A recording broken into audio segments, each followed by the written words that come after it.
Whistleblowers come and go.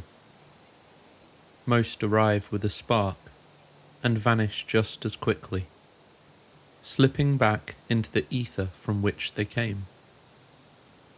True or not, their words never quite catch the imagination, never quite fuse themselves into that strange library of ufology we've all been curating in the back of our minds. But some do stick. Bob Lazar, Dan Burrish, David Grush, Matthew Brown. Stories so densely packed, so strangely cinematic, that the whistleblower themselves becomes part of the mythology.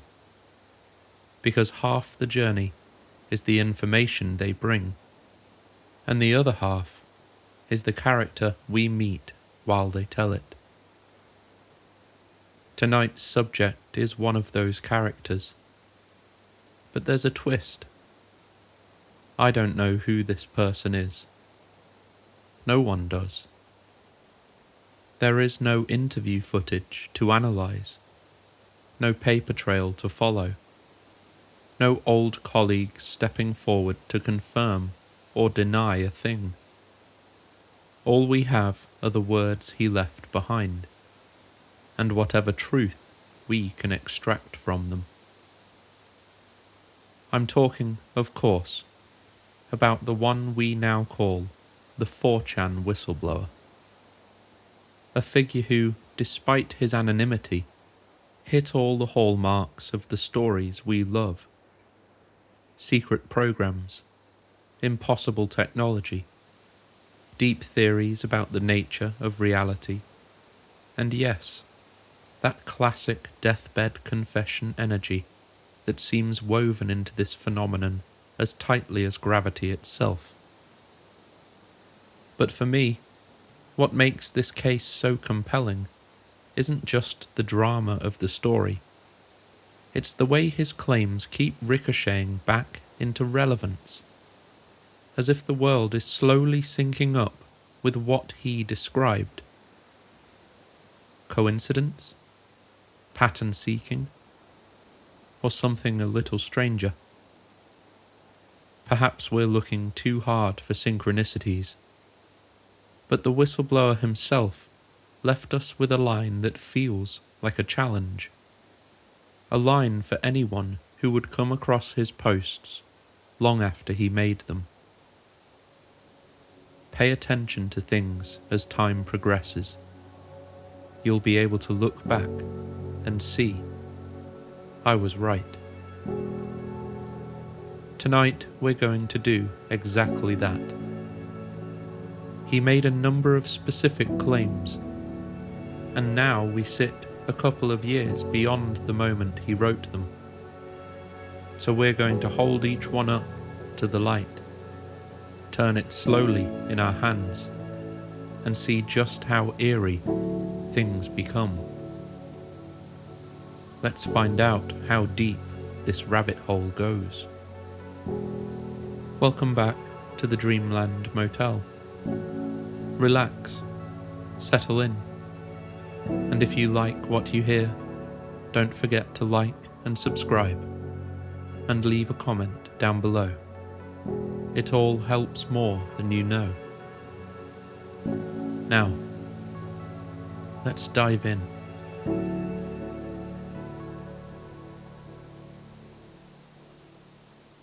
Before we dive into craft, propulsion, exotic materials, or theories about ancient facilities hiding beneath the sea, we need to begin with the only thing we truly know about this entire case. The man who wrote these posts. Or rather, the man we think wrote them.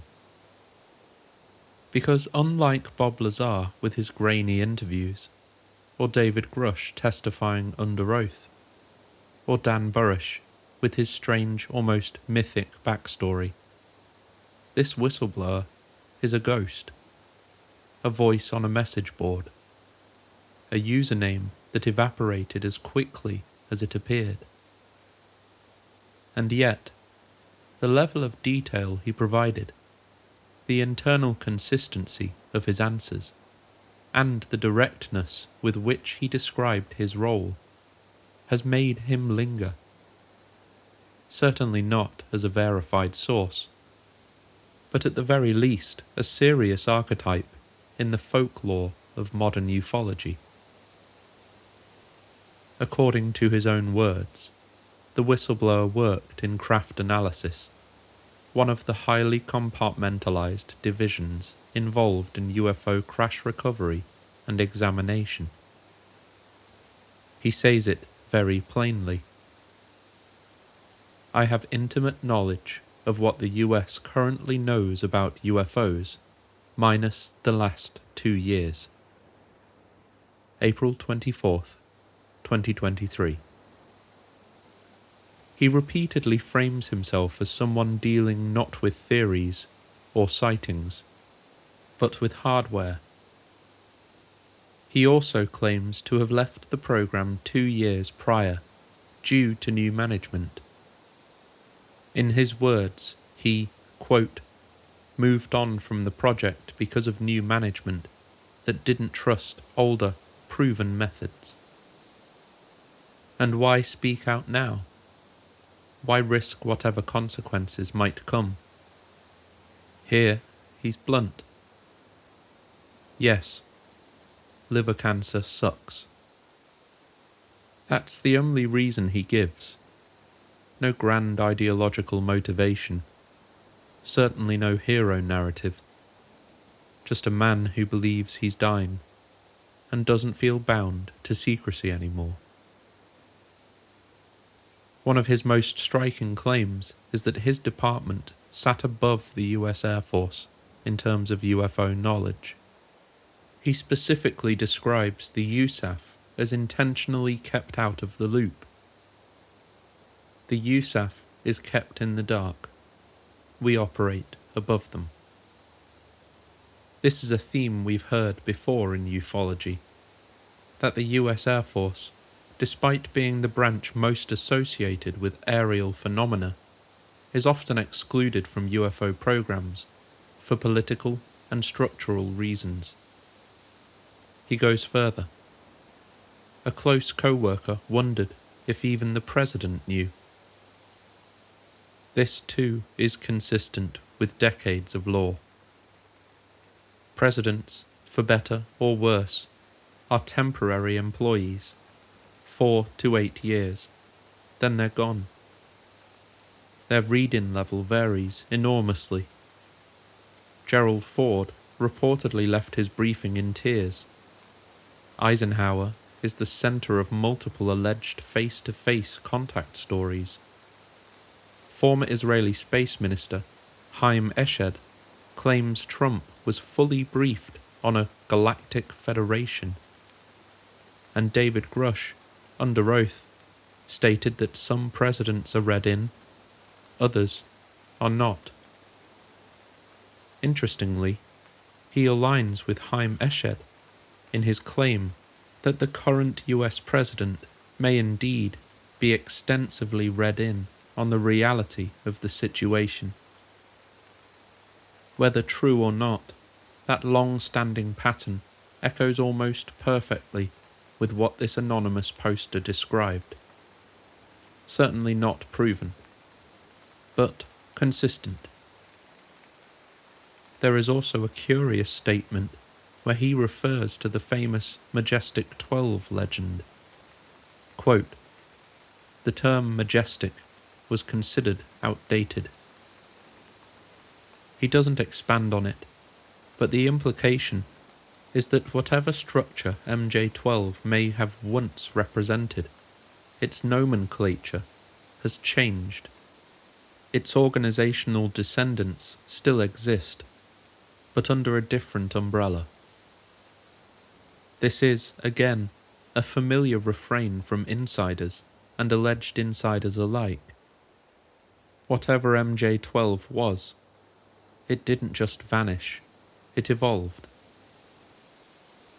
People often forget that whistleblowers are not just information sources, they're characters. people placed under immense psychological pressure.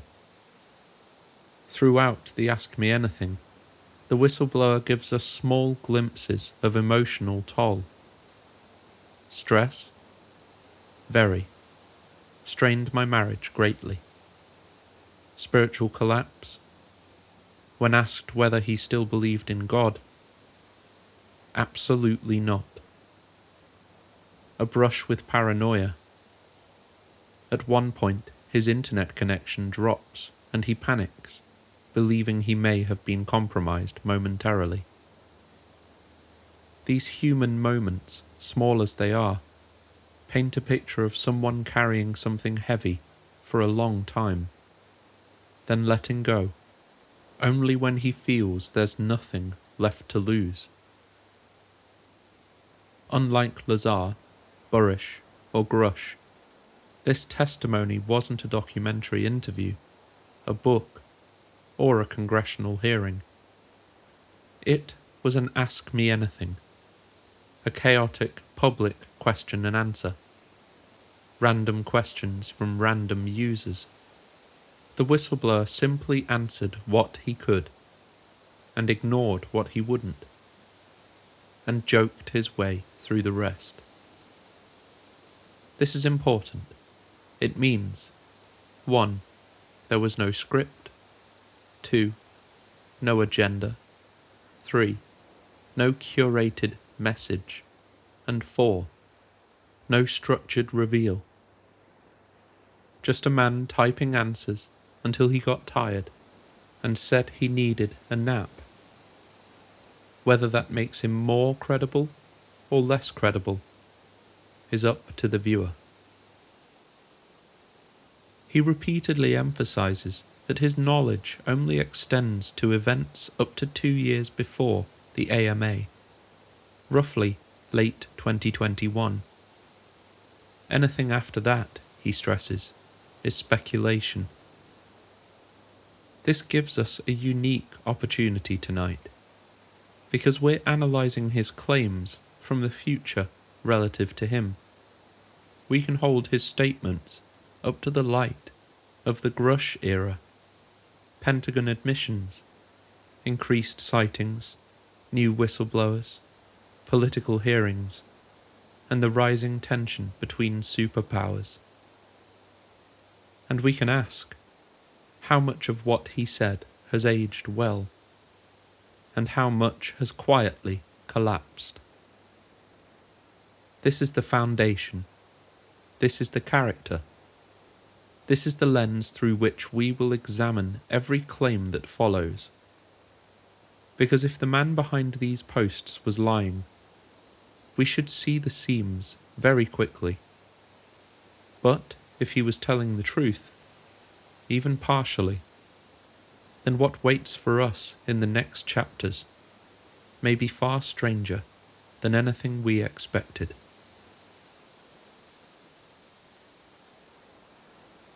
If Chapter 1 introduced us to the man, Chapter 2 introduces us to the machine, the central object around which every other claim in this leak orbits.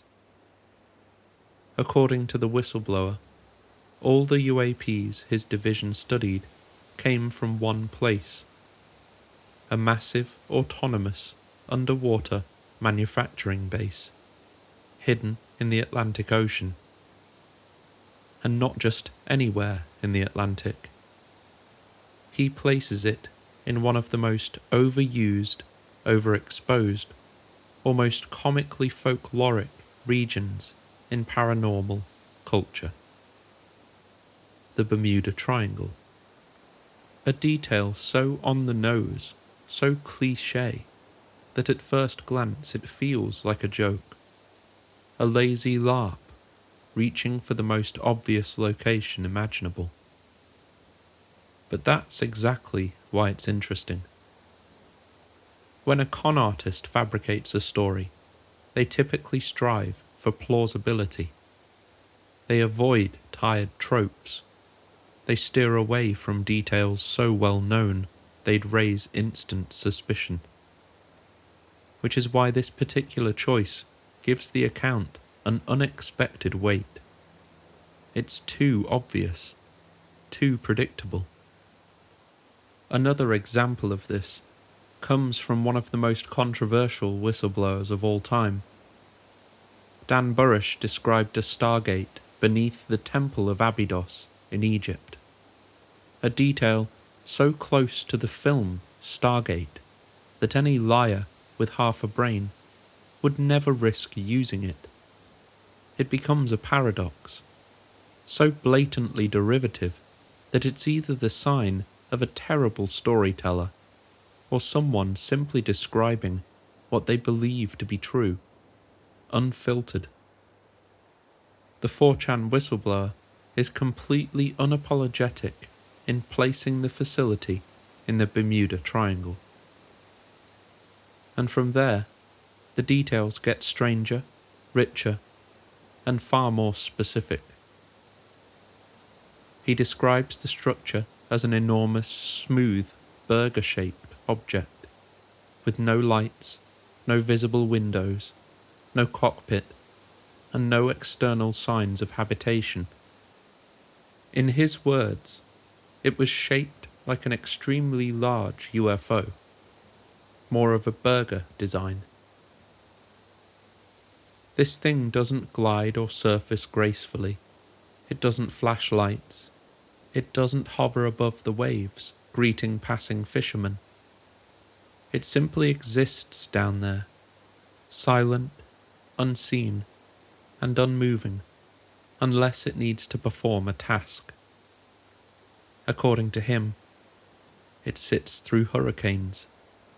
It rarely moves unless a craft is being deployed or received. Its heat signatures only spike when building or breaking down a UAP. And its default state is deep, cold, and absolutely still. Quote, "It will sit through hurricanes and only move elsewhere to release or receive a UFO. The image this paints is not a fantastical alien city beneath the sea, a la James Cameron's The Abyss. It's a machine, a cold, industrial, automated platform, performing tasks with the indifference of a 3D printer. A carrier, not a base." The whistleblower reframes the facility not as a static base, but as something closer to a mobile factory ship. It feels more like a carrier, but with construction capability. That phrasing is important. It suggests the facility is not home for the beings behind the craft. Rather, it's an operational node, or worse, a kind of interstellar drone foundry. In this telling, UAPs aren't ancient relics. They aren't abandoned vehicles. They aren't visitors parking a saucer and briefly stretching their legs. They are products, designed, built, deployed, and later recycled.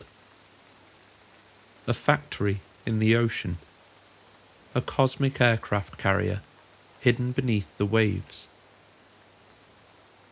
Another important detail: most of the craft the US tracks very rarely travel far from this facility.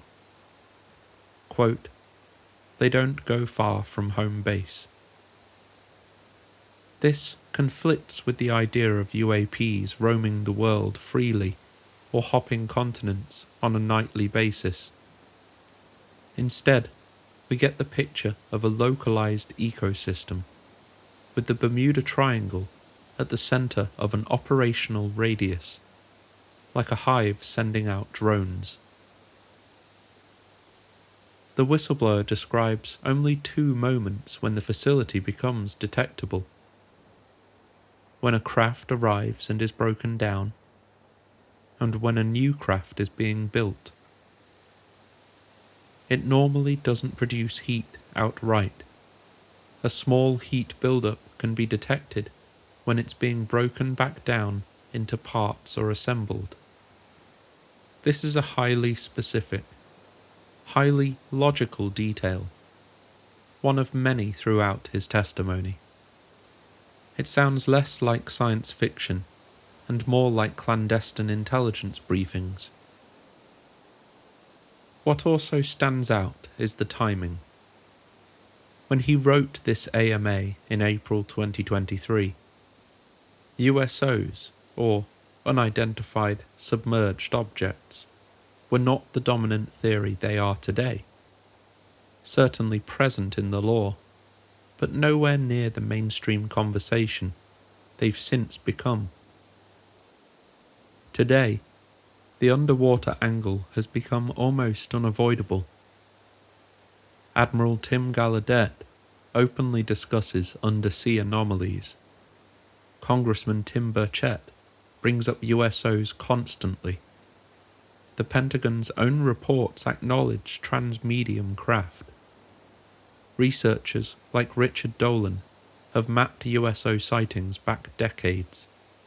But at the time, the public conversation was dominated by Tic Tacs, Navy footage, FLIR encounters, and the Grush build-up. Underwater theory was a side niche, and yet the whistleblower's foundational claim is it was always the ocean. When asked whether the Bermuda Triangle unit is the only one, he hesitates. He implies there may be more. Quote, "I suspect there may be, since we only watched the Atlantic. The mention of something in the Arctic was weird and brief." Later he acknowledges hearing whispers about a Mediterranean presence as well. Which brings us to a long-standing anomaly in ufology.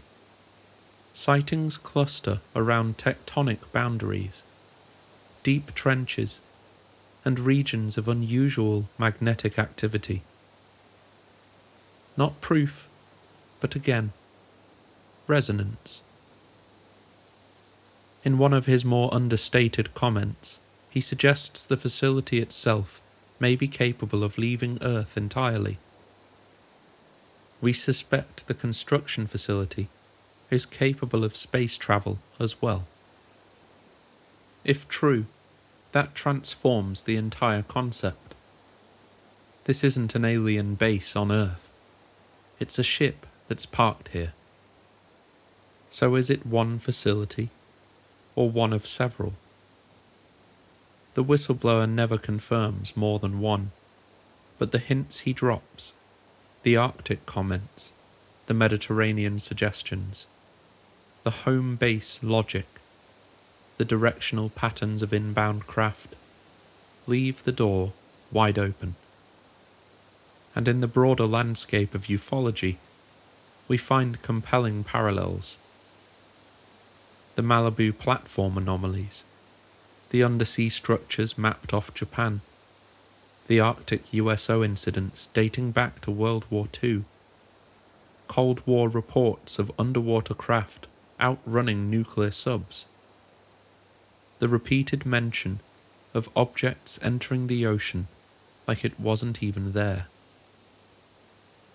The Bermuda Triangle might be the one he was assigned, but perhaps not the only one in operation. The takeaway is simple. According to this whistleblower, the world of UFOs is not a sky phenomenon at all. It's an ocean phenomenon, with a single colossal machine at its centre.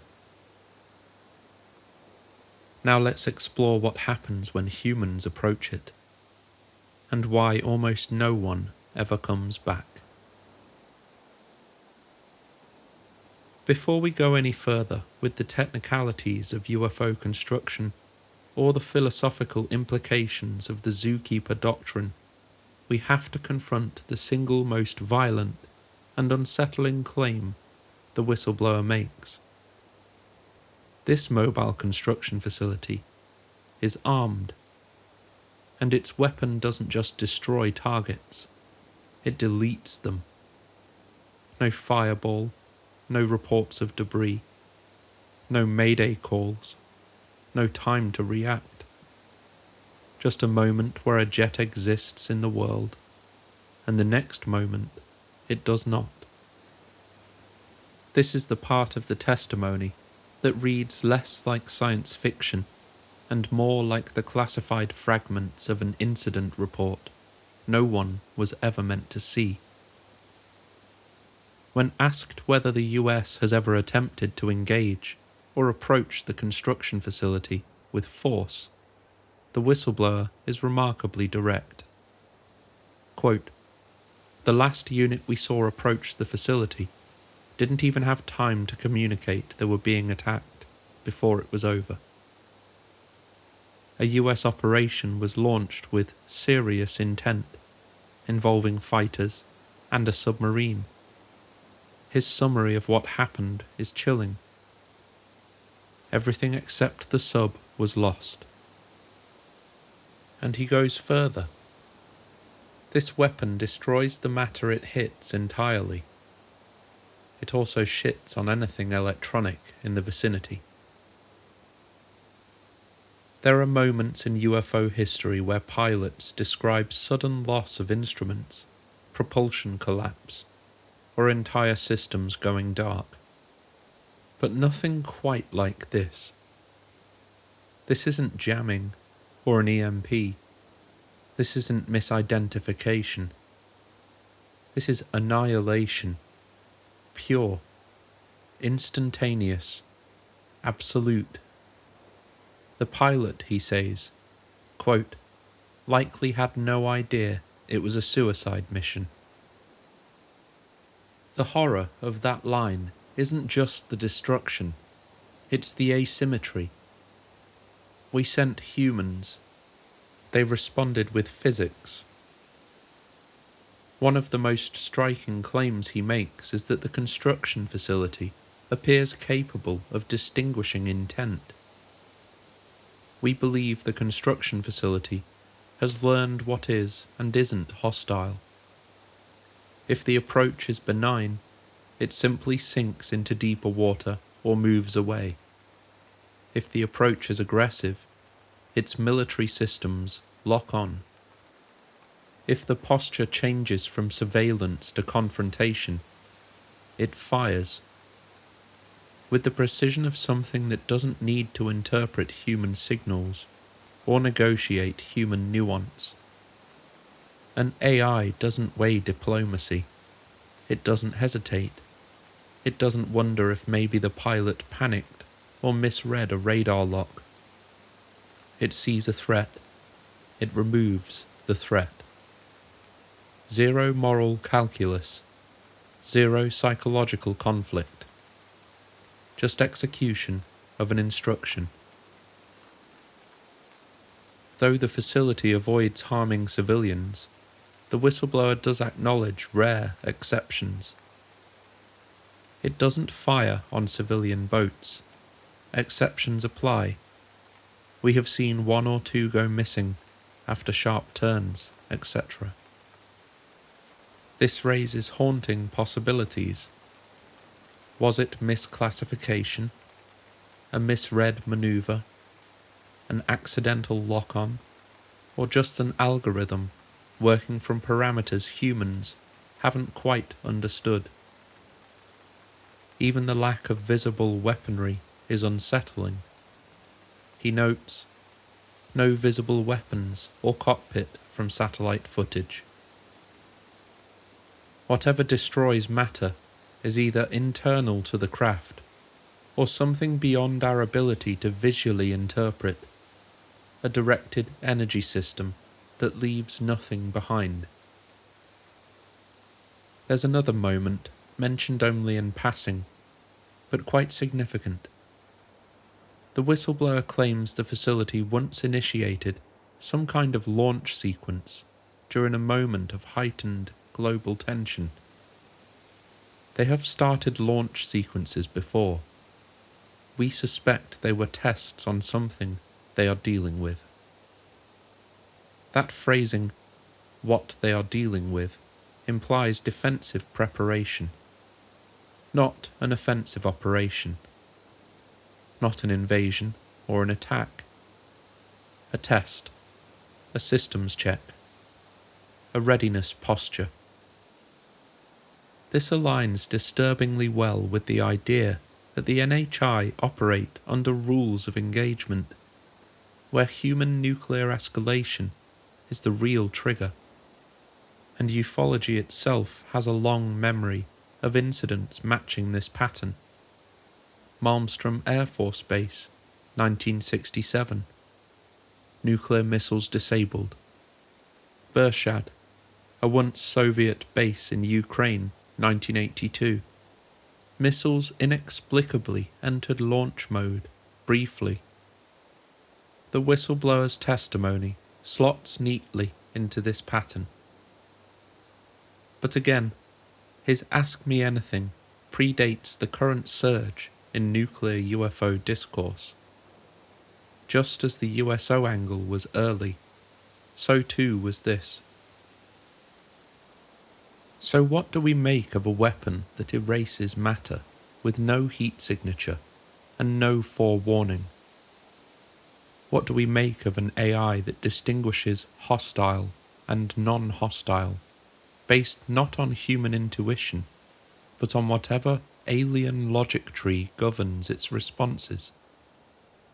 What do we make of a facility that retaliates with instant, unstoppable force, but otherwise avoids engagement entirely?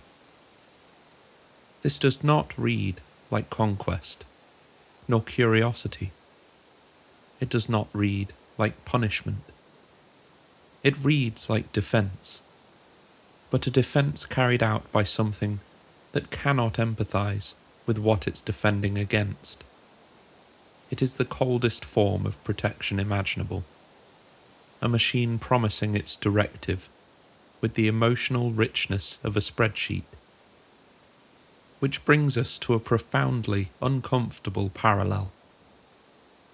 The whistleblower may not have intended it, but this chapter of his story unintentionally mirrors our own trajectory here on Earth. We are already developing autonomous drones, autonomous targeting, autonomous threat classification, and autonomous response systems. When it becomes practical, it will be allowed to make the decision between life and death. But worse than that, there's a growing recognition that AI does not share human values. It does not feel compassion. It cannot be guilted, reasoned with, or frightened.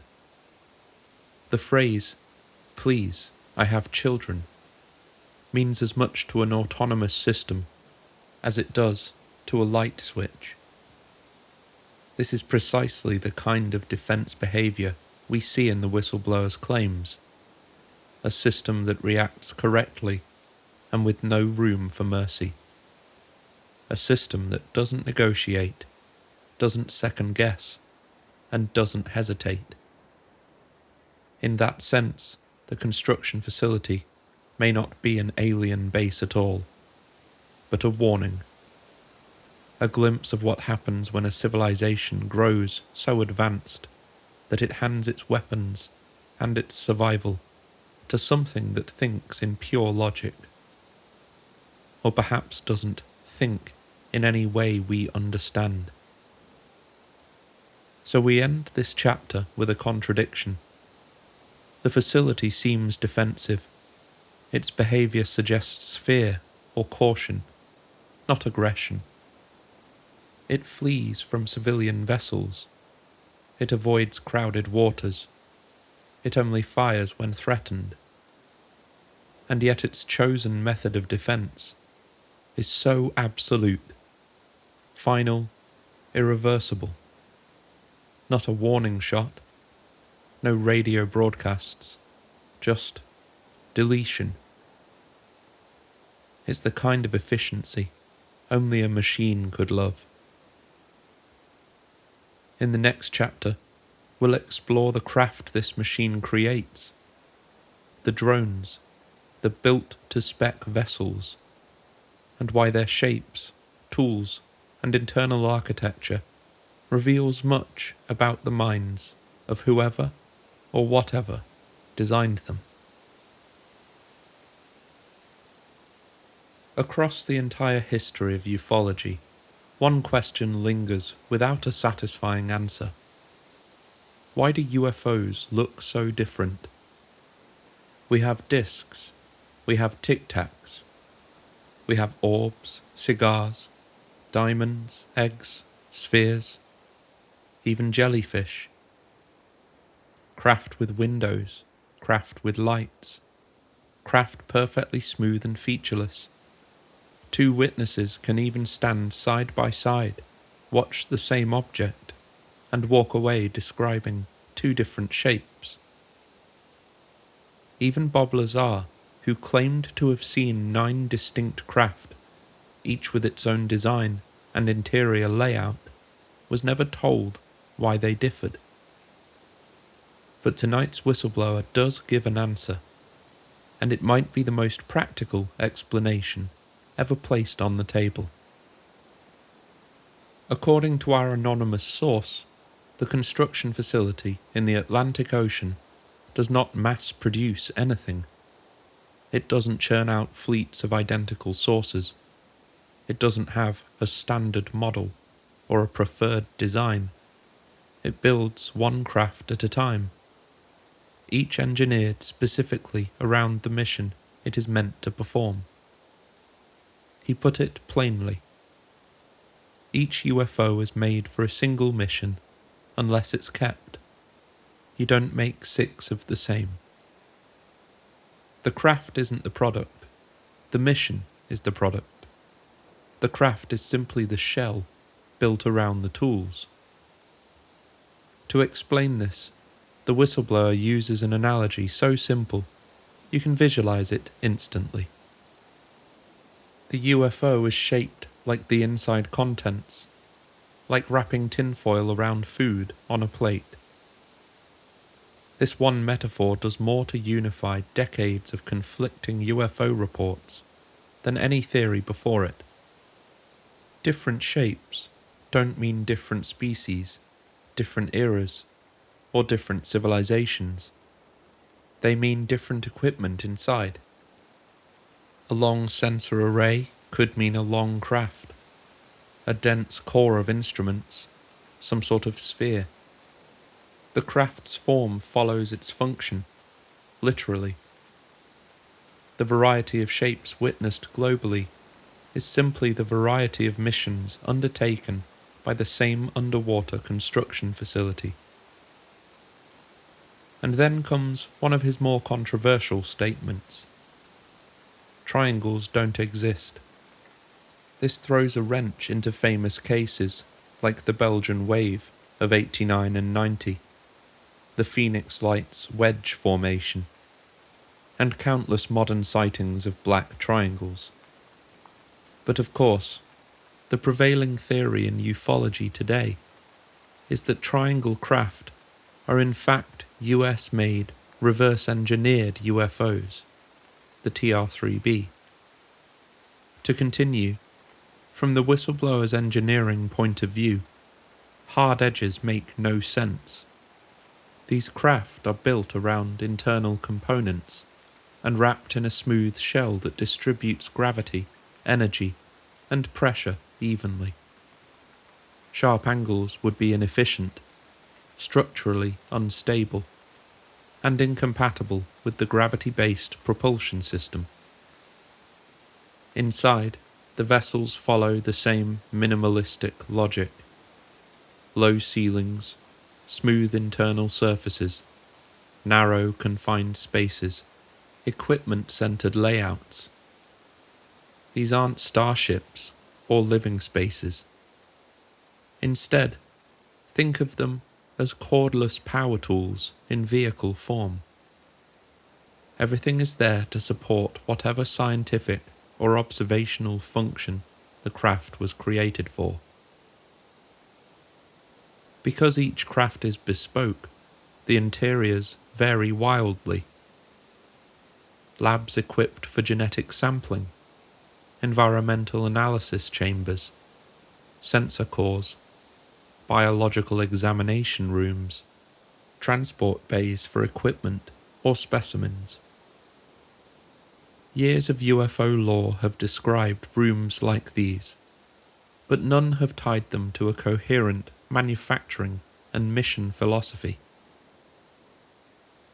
Then we arrive at one of the rarest and most striking types, craft with windows.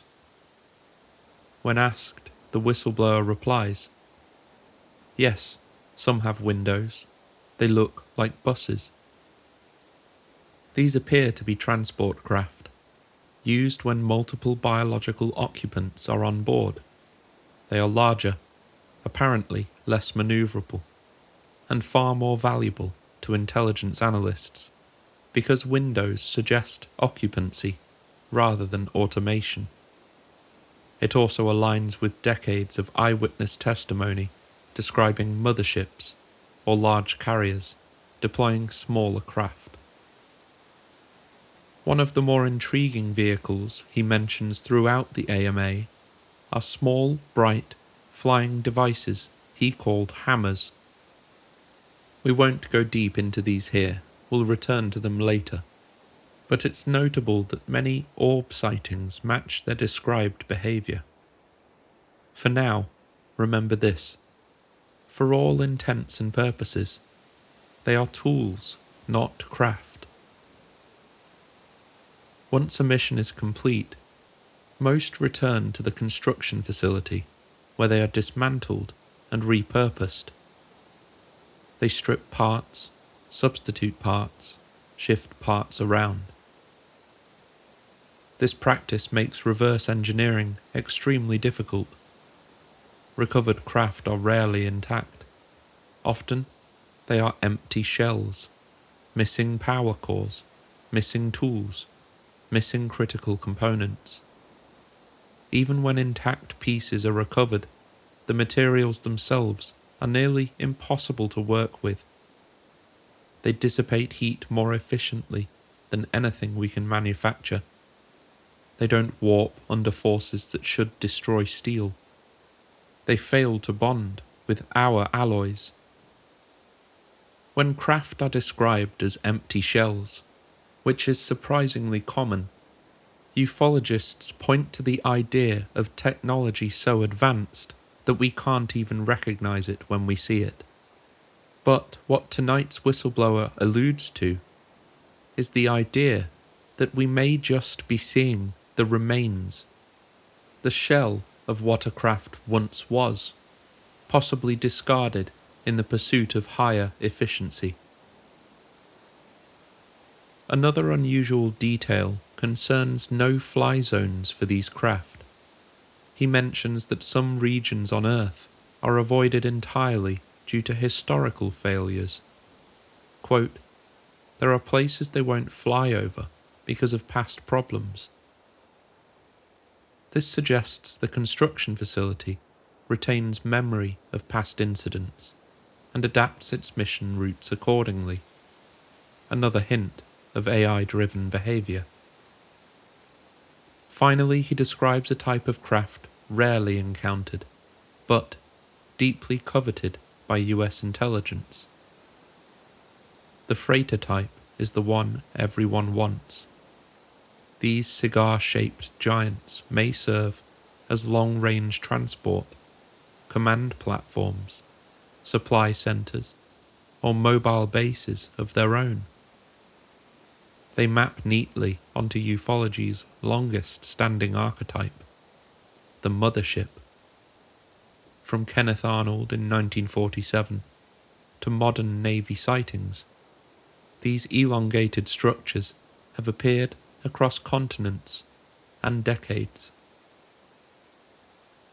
I may be wrong, but this could be the first time a whistleblower has provided a coherent engineering worldview that explains the chaotic diversity of global UFO sightings.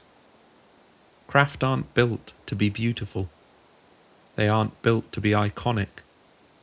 They aren't built to be piloted like aircraft.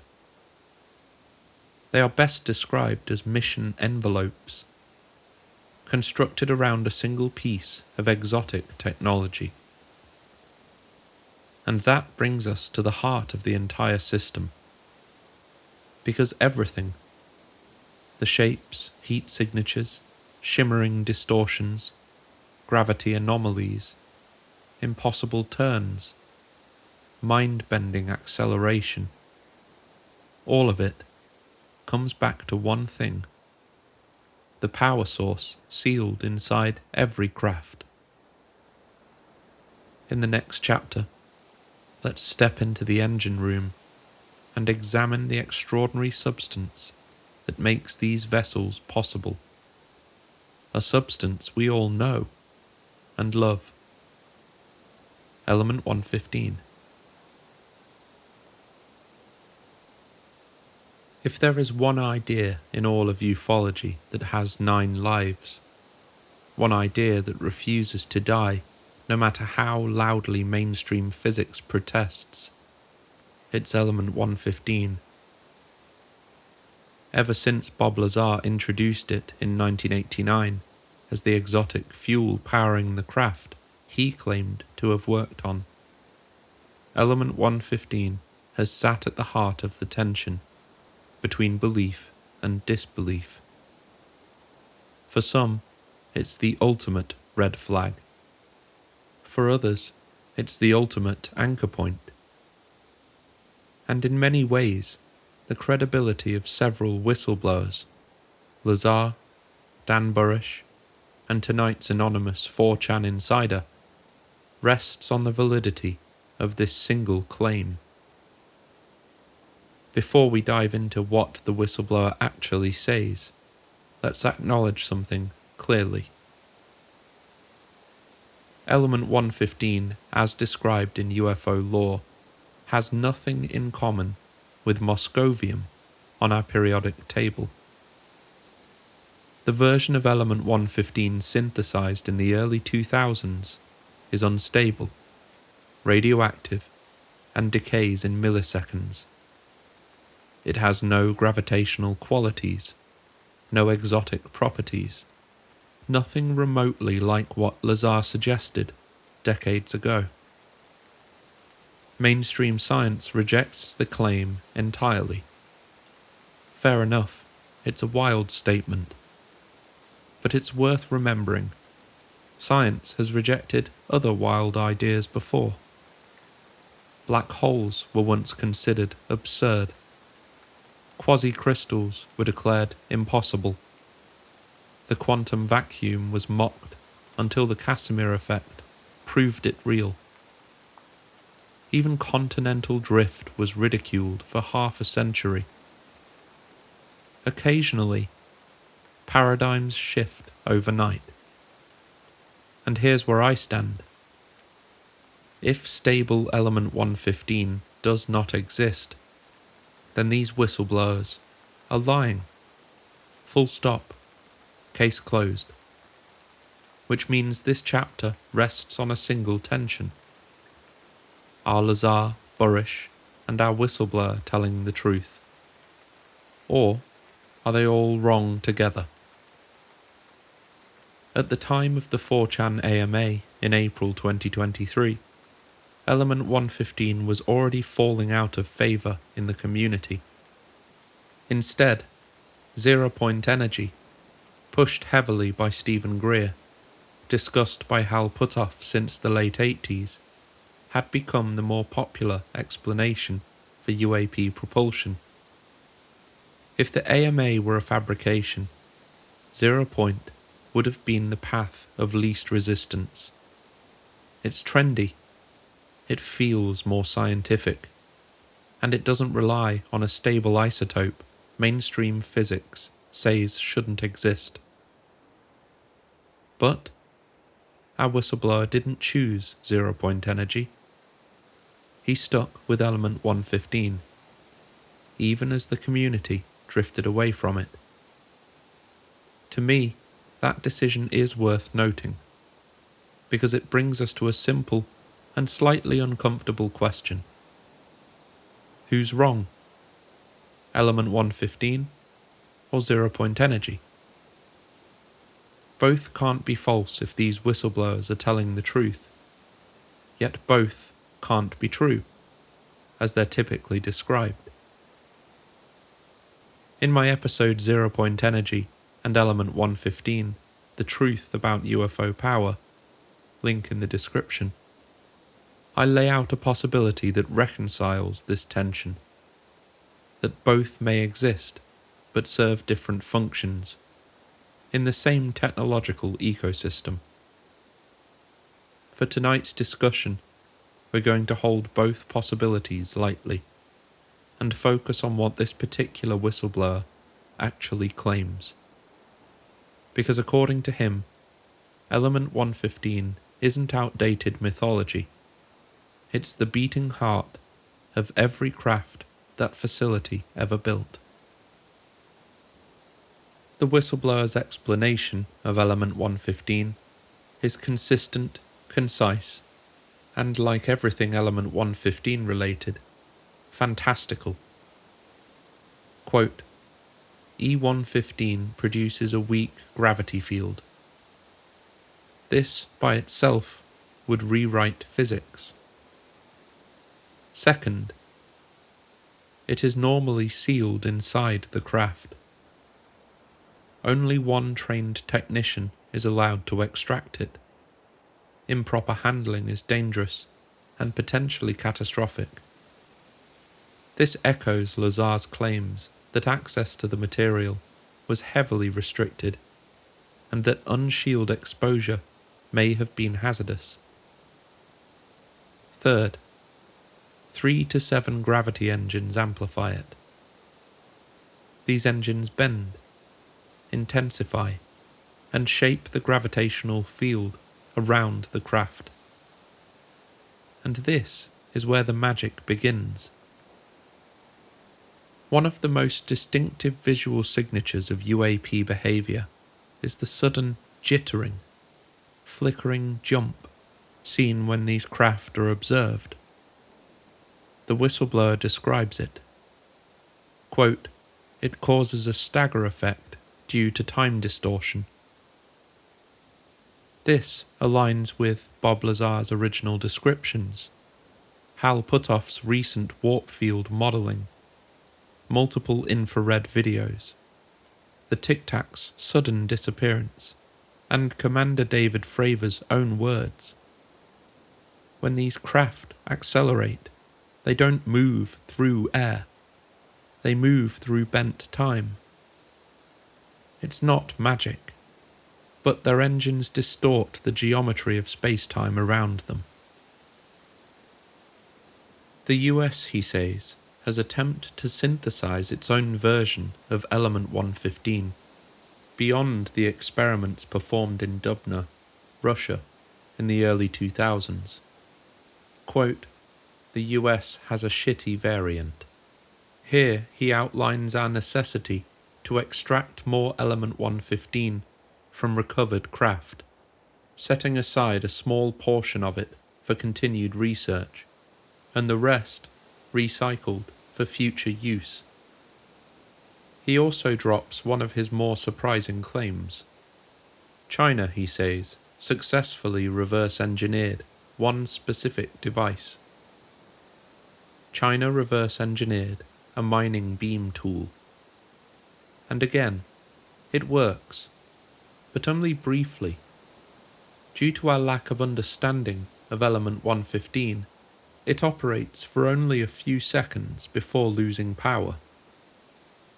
Coincidentally, independent intelligence reports indicate that China's directed energy programs have accelerated dramatically in recent years. But propulsion? Still out of reach. Which brings us to the central argument of the entire chapter. The craft are interesting, but Element 115 is priceless. Recovered craft can teach us something: materials science, optics, manufacturing techniques. But without Element 115, a UFO is nothing more than exotic scrap metal. A beautiful corpse, The power source is what matters. The power source is what moves the craft, bends time. The power source is what the construction facility must protect at all costs. This is why entire branches of intelligence mobilize the second a craft goes down, not because they need the craft intact, but because inside it may sit a sealed unit of element 115 that could change the world overnight. Reverse engineering the fuel is everything. The whistleblower never says this outright, but the implication is obvious. Stable element 115 is the rarest, most valuable resource on Earth. We can't make it. We can barely study it. And without it, every UFO represents a locked treasure chest with no key to open. In the next chapter, let's shift from engines to the strange, luminous tools found inside the craft themselves. The scanners, the hammers, the surgical devices, and the technology used during abductions. A toolkit as alien as the craft that carry it. If the craft themselves feel strange, the things found inside them feel stranger.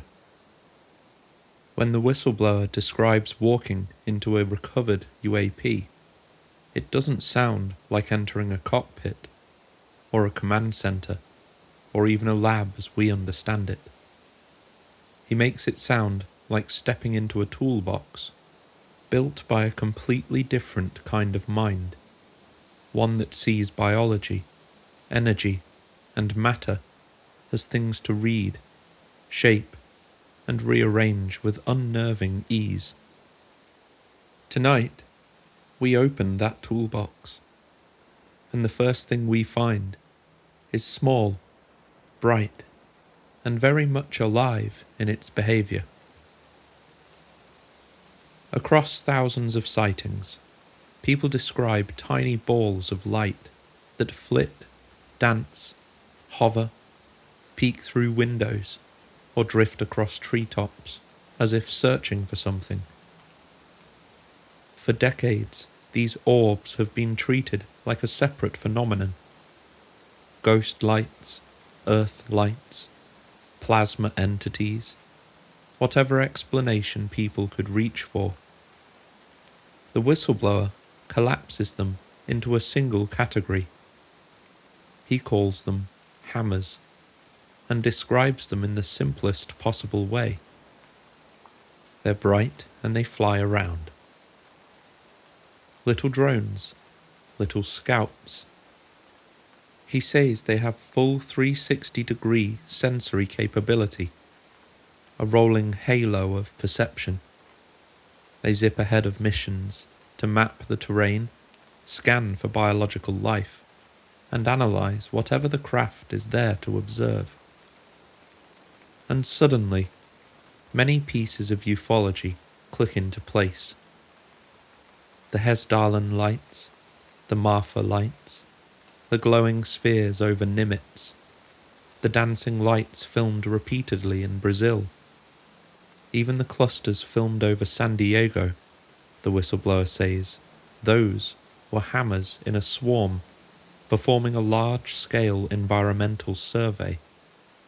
Not craft, or extraterrestrial beings, just tools doing their job. One of the more intriguing ideas put forward in the AMA is that the lights on UFOs aren't lights at all, at least not in the way aircraft use them. They're signals, not necessarily for humans, but for the system itself, for whatever intelligence coordinates these missions. The whistleblower gives us a simple key to decode them. He says that when a craft glows orange, it's searching, scanning minerals or biological life. We've seen this behaviour for decades. quiet orange spheres hovering low to the ground, drifting above fields and forests, as if tasting the air. When the craft shifts to red, that's not a warning for us. It's a warning within the system. A defensive posture, like a clenched fist.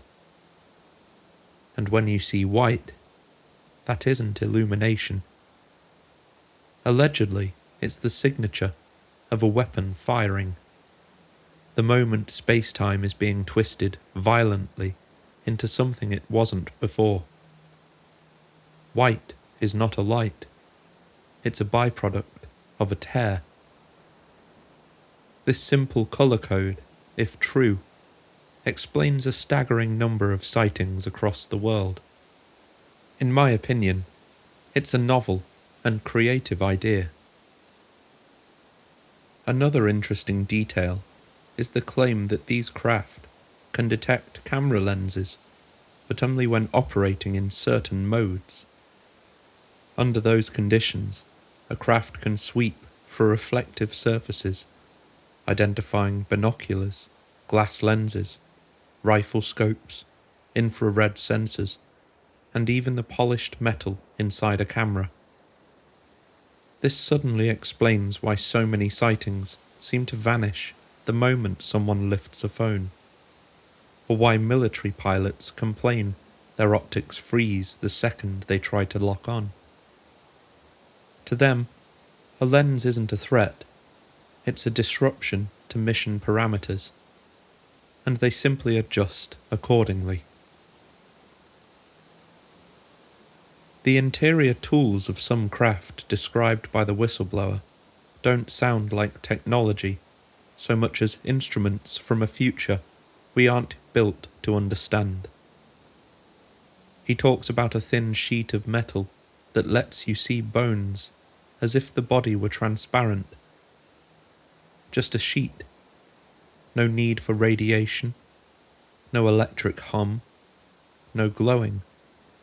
You simply hold it near the flesh, and the structure underneath reveals itself.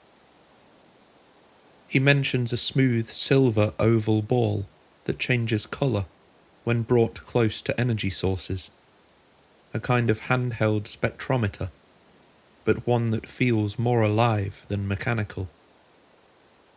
There are also surgical devices, tweezers that seem too precise for human hands, injectors designed to place pill-like objects deep beneath the skin, a tool allegedly used to scramble coherent thought, leaving a person dazed, childlike, unable to form any kind of resistance. Many abductees describe this exact state, the fog that falls over the mind like sedation, without drugs. The whistleblower's descriptions fit very neatly into decades of testimony from people who never met and never read the same stories. He also mentions rooms or compartments fitted with genetic equipment, compact mobile labs built into the skin of the craft itself. And he emphasizes something that often gets overlooked. These missions aren't only about us. The NHI sample animals just as often as humans, monitoring ecosystems, tracking illnesses, studying environmental stress. The planet is the subject. Humans are just one of many data points. Among the recovered devices, one stands apart, a control interface that responds to thought, not emotion or desire, and not imagination, but focused cognition. He says that if you hold the device and think in a directed way, it performs the intended function. But if you're distracted or emotionally erratic, it fails to operate properly. Tales of technology responding to emotions is something we've heard several times from many contactees across the decades. Controls that feel organic, that respond to awareness, that seem to lean toward the operator's intention. It is one of the few recurring motifs that spans every era of UFO lore. And here, the AMA gives it a physical form. When you pull all these details into one place, a picture forms. The orbs aren't craft, they're scouts. The lights aren't displays, they're status indicators. The tools aren't surgical curiosities, they're standardized instruments for biological assessment. The shimmering, the distortion, the vanishing when filmed, all emerge from the same gravity-driven architecture. Nothing is random, nothing is symbolic, nothing is mystical. This is a system operating with cold mechanical precision, across decades, perhaps centuries. A system designed, it seems, not to conquer, not to communicate, not to enlighten, but simply to monitor. In the next chapter, we meet the beings tied to that system, or at least the biological remnants left behind in the wreckage. Because to understand the tools, we must understand the hands that once held them. For almost a century now, the figure of the Grey has stood at the edge of our collective imagination. A small, slight-bodied silhouette with long limbs, smooth skin, and eyes that look through you rather than at you. It's an image so enduring that even people who know nothing about UFOs can sketch it from memory. But our whistleblower's perspective isn't based on elaborate encounters or years of classified biological study. He never portrays himself as the alien coroner or the insider who spent nights locked in a cold room with a specimen. His knowledge comes from somewhere quieter. The fragments and briefings and passing glances that drift through a deeply compartmentalized program. His picture of the beings isn't complete, nor is it confident, and it isn't cinematic, but it is strangely consistent with itself, with ufological history, and occasionally with moments in our culture we still can't explain. The whistleblower is clear about the limits of what he knows. He says he had, quote, intimate knowledge of what the US currently knows about UFOs, minus the last 2 years. But his focus was on the craft, propulsion, construction, and the strange facility in the Atlantic.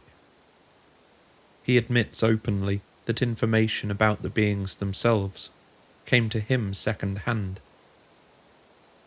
Quote, most of what I know about them was passed along to us. A lot of it was rumour. He says he saw 2 corpses, briefly, but not in a context where he could examine them.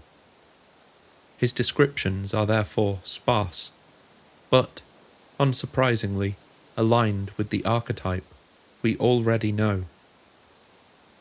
From the brief moments he witnessed, and from the information relayed to him internally, the beings are small, slight-bodied, hairless, greyish or pale, with holes for ears, and unusually tolerant of bright light. He never describes emotion, expression, or purpose in their faces. Just a form, compact and functional, and strangely anonymous. He says nothing about clothing, beyond noting the absence of personal items or any sort of cultural markers. In his words, we never recovered anything that looked like culture. No symbols or writing, no tools that looked handcrafted, certainly no sentimental value. Just technology and the bodies required to operate it. One detail he repeats is that all recovered bodies were male presenting. He doesn't speculate wildly, he simply reports the internal interpretation. They were all male, that's why most think they're military. This conclusion, that the beings are a type of biological worker bee, or operational force, matches an interpretation that has quietly circulated within military circles for decades. They aren't explorers or diplomats. They're deployed personnel, carrying out specialized tasks. The question of sentience is left open. They could be biomechanical, machine, or something in between.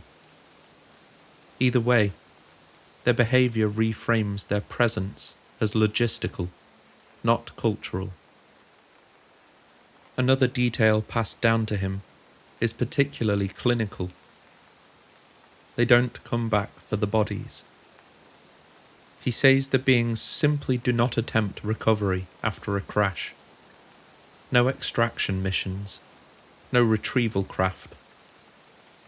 This behaviour does not resemble any human military doctrine we've ever known. It suggests that the individuals are expendable, or they're not individuals in our sense at all. Or perhaps the cost of retrieving exceeds the value of the fallen, or recovery isn't part of the mission profile. Whatever the reason, it paints a picture of a species or a system with a radically different relationship to life and death. Within the project, he says, there are two main theories, neither confirmed, but both debated. The first, they arrived roughly 100 years ago. This theory ties their arrival to the early 20th century, coinciding with the surge in sightings around World War I, World War II, and the onset of the atomic era. Craft appear, encounters escalate, technology spikes, monitoring intensifies.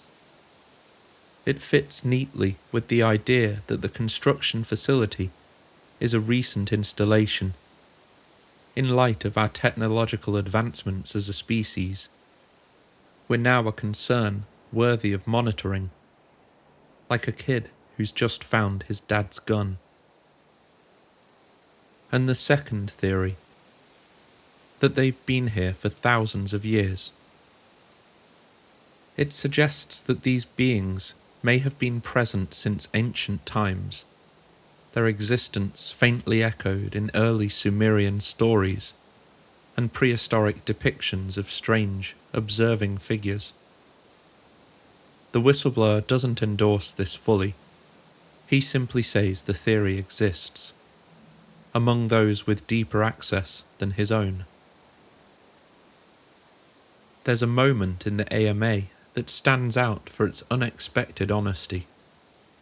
When asked about the 1994 aerial school encounter in Zimbabwe, where dozens of children reported small beings communicating with them, he responds that certain physical details match, but not the telepathic warnings, not the save the earth messages, just the descriptions of the beings, their size, proportions, the way they moved, the overall silhouette.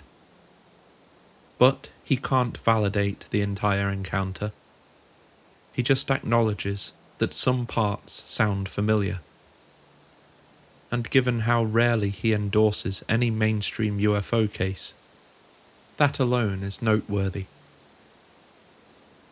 Another idea that circulated inside the program was the possibility of psionics.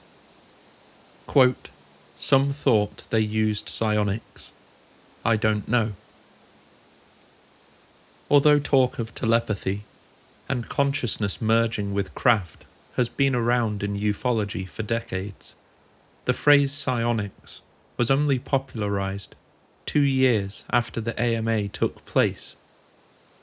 Regardless, decades of abduction reports describing encounters where communication was not auditory, but instantaneous and mental in nature.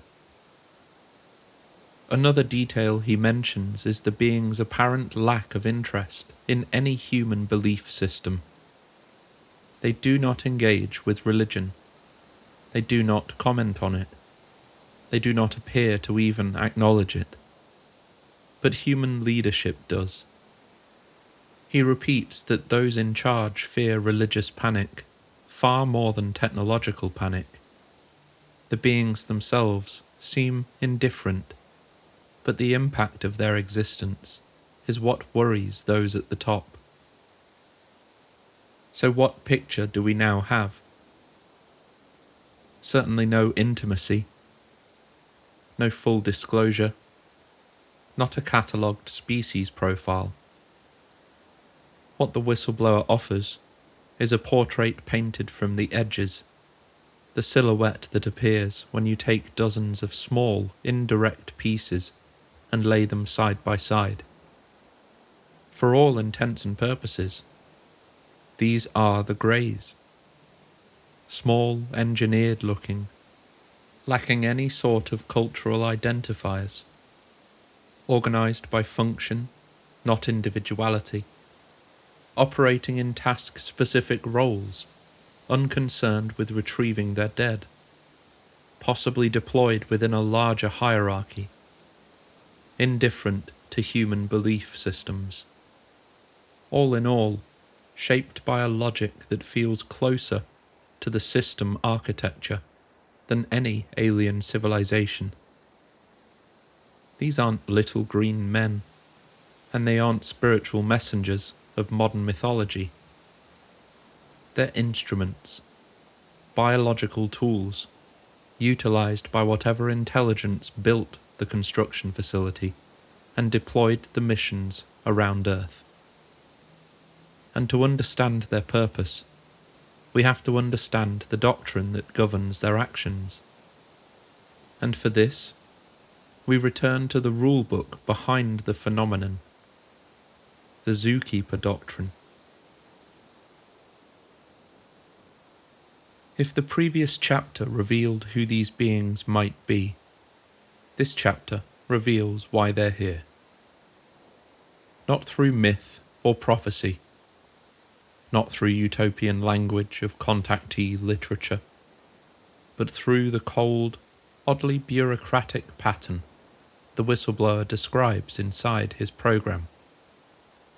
A pattern that echoes one of the oldest theories in ufology, the zoo hypothesis, the idea that humanity is not alone, not ignored, but managed, observed, sampled, adjusted when necessary, left alone when things are calm, intervened upon only when something threatens the long-term trajectory of Earth's ecosystem.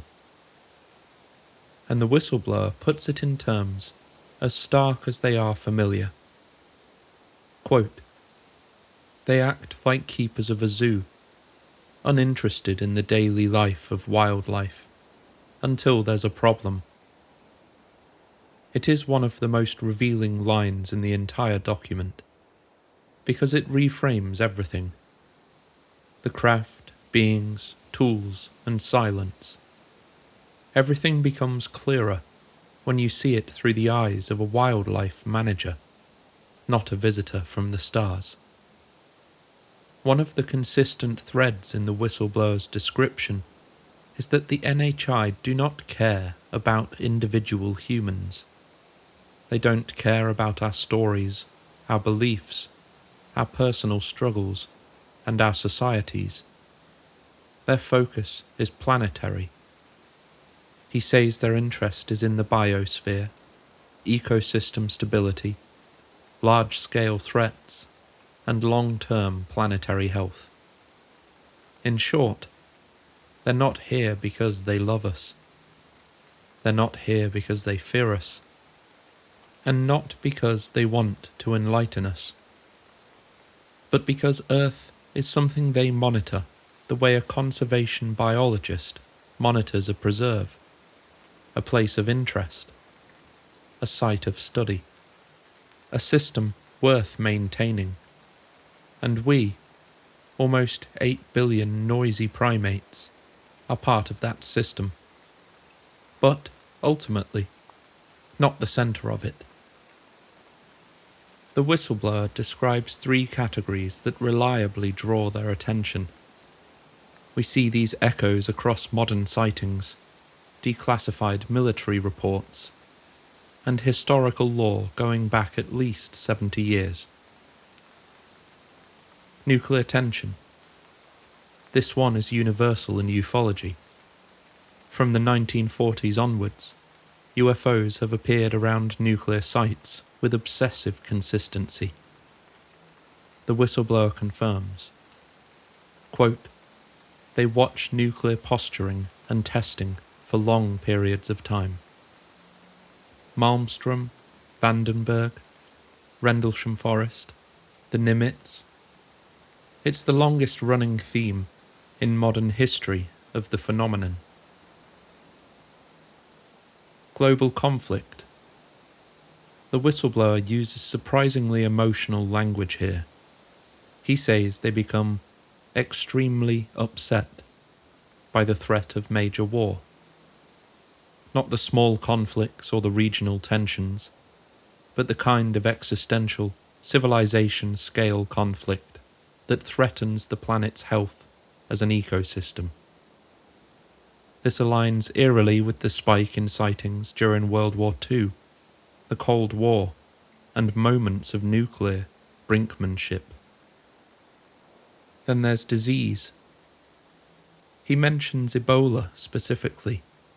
The beings showed interest during the outbreak. Whether they were monitoring viral spread, mutation, or simply tracking the stress response of a biological ecosystem is unknown. But the implication is clear. Large-scale disease counts as a planetary threat. Environmental disasters. He mentions Fukushima, where sightings were reportedly recorded for long periods of time. Once again, not observing individual humans, but monitoring radiation, water contamination, and the food chain stress. A biological scanning mission on a planetary scale.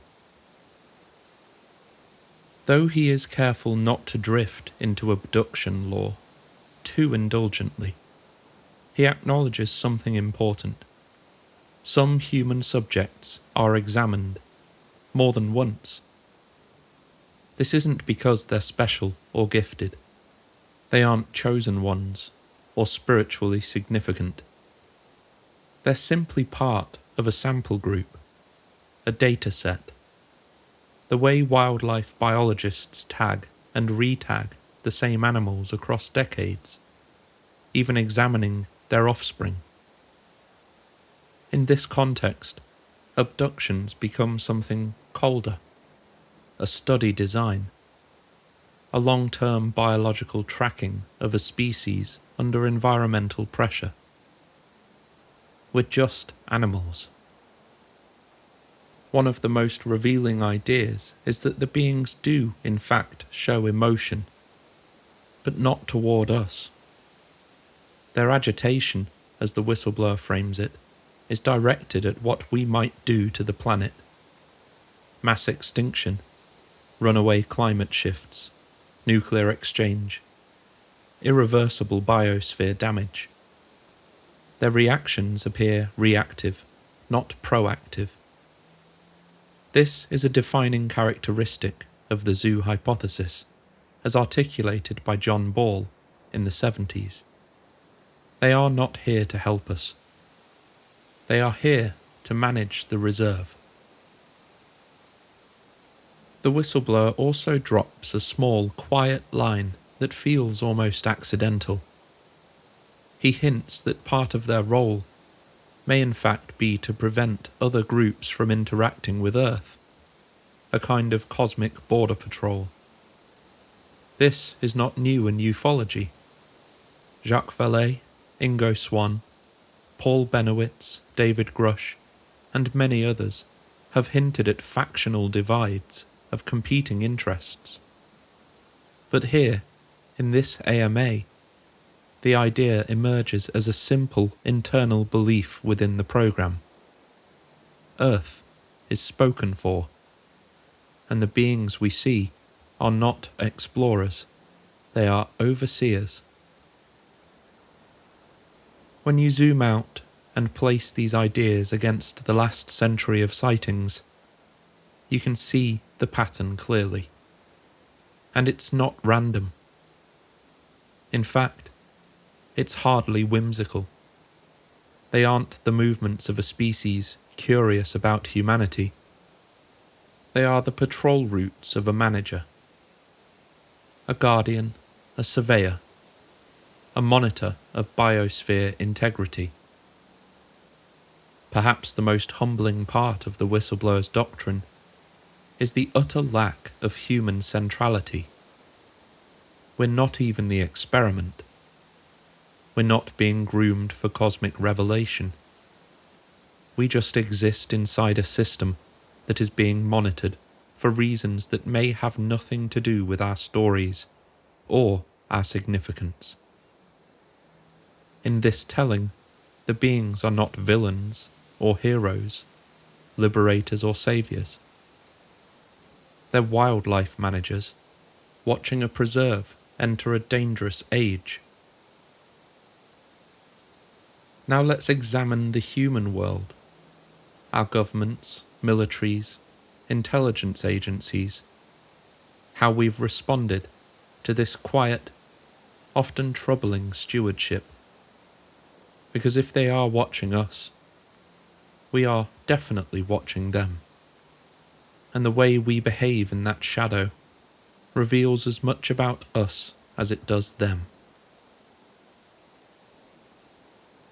So far, tonight has been about the world the 4CHAN whistleblower claims he stepped into. A world of autonomous craft, an underwater construction facility, and beings who treat the Earth as a living system rather than a civilization. But what happens on our side of the glass? What is it like for the humans tasked with managing something they do not control, cannot predict, and would never dare acknowledge publicly?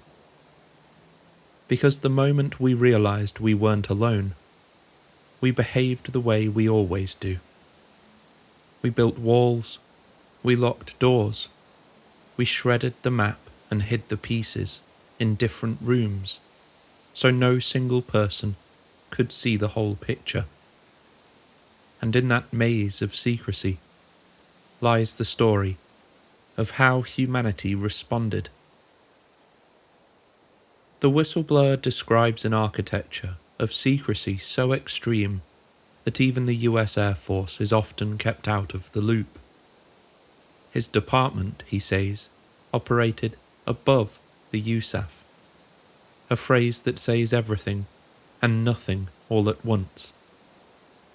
The structure is so fragmented that people working inside the program barely understand what the others know. Information is not shared unless absolutely necessary. Compartmentalization becomes its own religion, the belief that truth itself is dangerous unless sliced into microscopic pieces. Inside this world, nobody has the full picture. Not generals or scientists, not even presidents, not even the teams who retrieve the craft. And that brings us to one of the strangest ritual processes in the story. Whenever a craft crashes, a well-practiced choreography unfolds, fast, silent, and decisive. The whistleblower describes it not with theatrics, but with the weary familiarity of someone who has watched the machine run too many times to count. Team 1 arrives first. They secure the area, silence witnesses, remove anything biological. By the time anyone else arrives, the scene is sterilized of anything alive. Team 2 follows. This was his team. They enter the craft. Their job is scalpel-like. Retrieve the power source, extract navigation cores, collect any loose technology, catalogue anything that might be useful, and tag anything that might kill someone later. They aren't there to admire the craft, they're there to strip it. Team 3 arrives with the muscle. They load what remains of the craft onto transport vehicles. The hull, the framework, anything too heavy or inert for Team 2 to handle. They don't need to understand the technology. They just need to move it without dying. Team 4 cleans what's left behind. They erase the site, replace the soil, alter the terrain, seed false explanations, repair or remove contaminated infrastructure. By the time they are finished, you would never know anything had fallen from the sky. No part of this process is curious, much less scientific. It is methodical, ritualistic, and designed to ensure one thing: no other nation gets a piece. Everything, every budget, every compartment, every recovery exists for one purpose: reverse engineering. He talks about the effort with a mixture of pride and futility.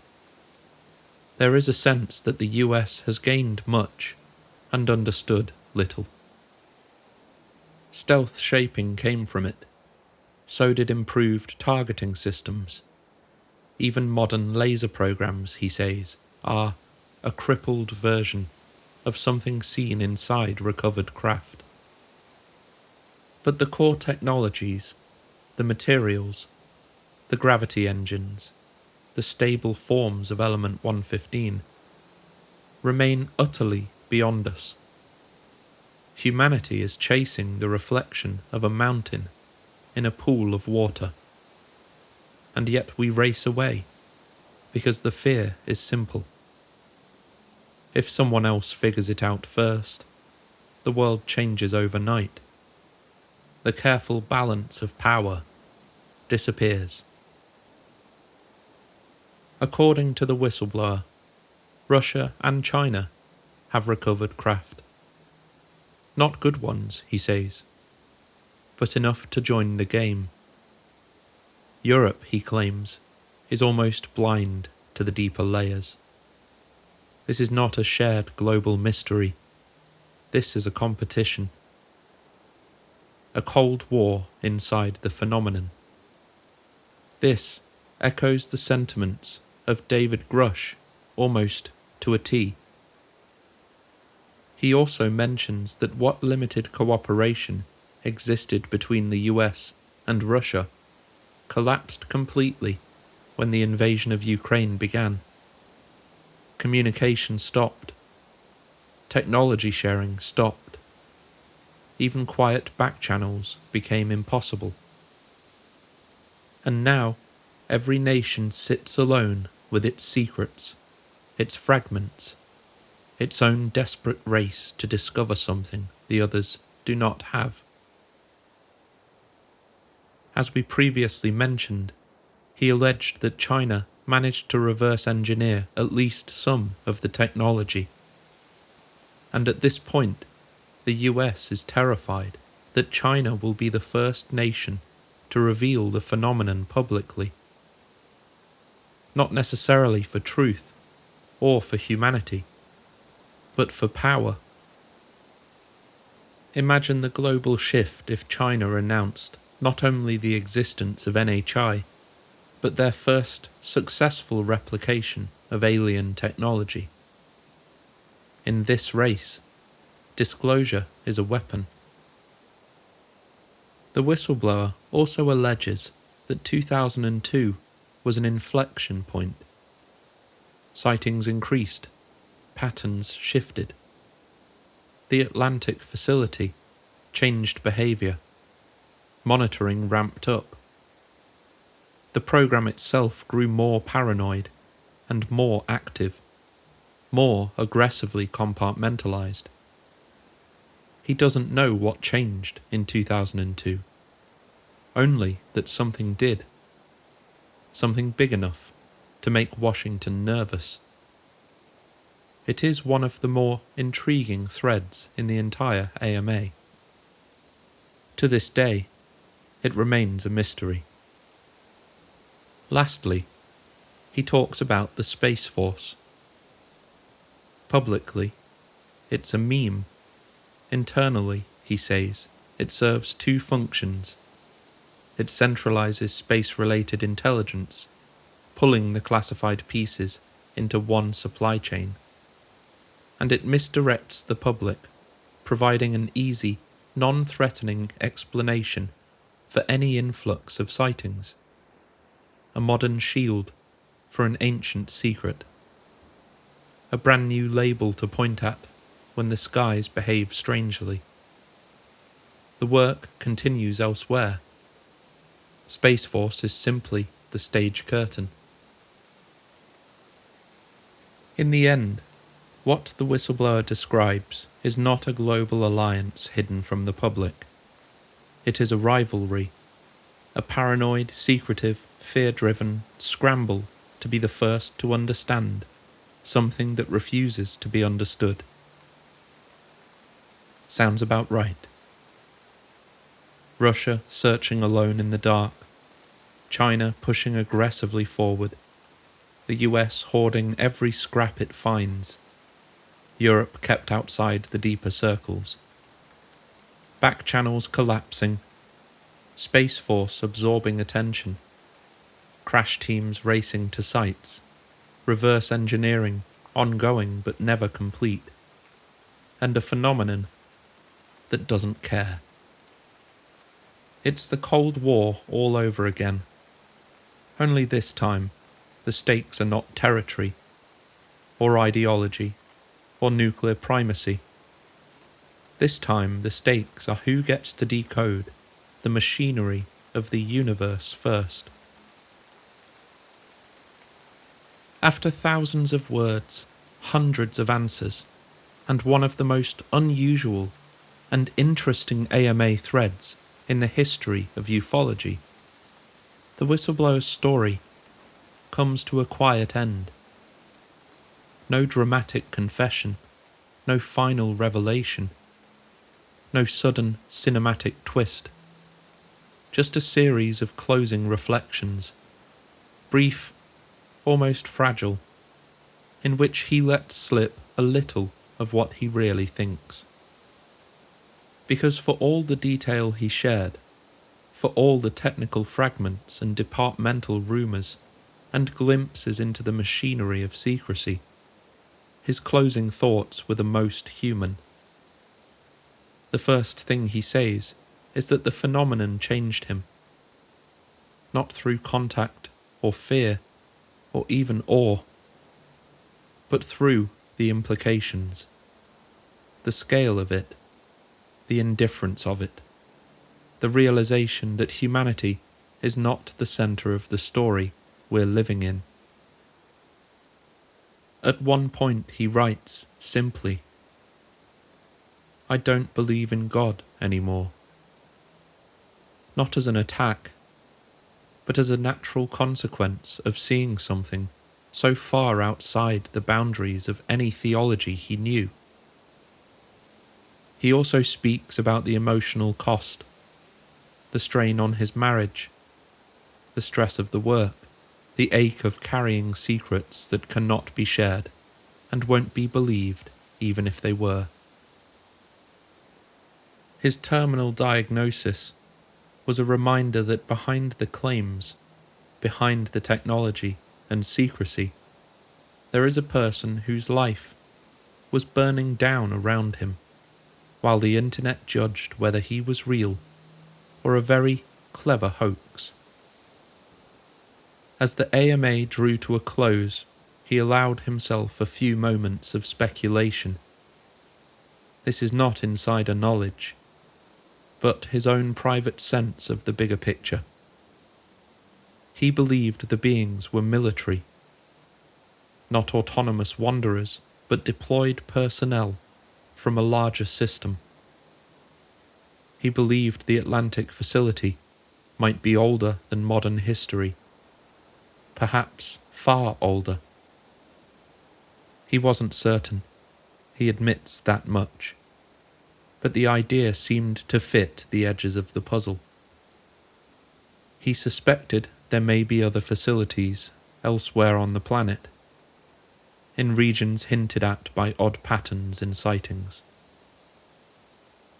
He wondered whether humanity's nuclear age triggered a new phase of monitoring and observation, and whether our wars, our disasters, and our planetary turmoil were watched more closely than we care to imagine. He believed that if disclosure ever comes, it will not come from benevolent beings descending from the sky, or from a brave government stepping forward, but simply from the collapse of secrecy itself. A leak too large to plug, a sighting too public to deny, a revelation forced by circumstance. And then, just as quietly as it began, the Ask Me Anything ended. No farewell post, no final message, no closure. One moment he was answering questions with alarming candour, and the next, nothing. Silence. Users returned to the thread for days afterwards, asking if he was still there, if he was all right, if he would ever come back. But he never did. The whistleblower who had written that people would return to this AMA in the future, again and again, to verify things in retrospect, simply vanished. No further posts, follow-ups, no second leak, no new username, nothing. Just a single strange thread floating in the endless ocean of the internet. Too detailed to dismiss, too unverifiable to confirm, but, in my opinion, too haunting to forget. In the years that followed, no one claiming to be him has resurfaced. No matching writing style, no continuation, no deathbed addendum, no part 2. Not even a victory lap of a creative writer saying, "Got you." If his story was true, perhaps his illness took him. If it wasn't, perhaps he simply walked away. Either way, the silence feels deliberate, the kind of absence that leaves an outline behind it. And as time goes on, as the UAP debate intensifies, as governments reluctantly acknowledge that something is in the sky, people find themselves returning to that old thread, scrolling through those old lines, wondering, did he know something? Did he guess well? Did he tell the truth? Or did he just tell a story better than anyone expected?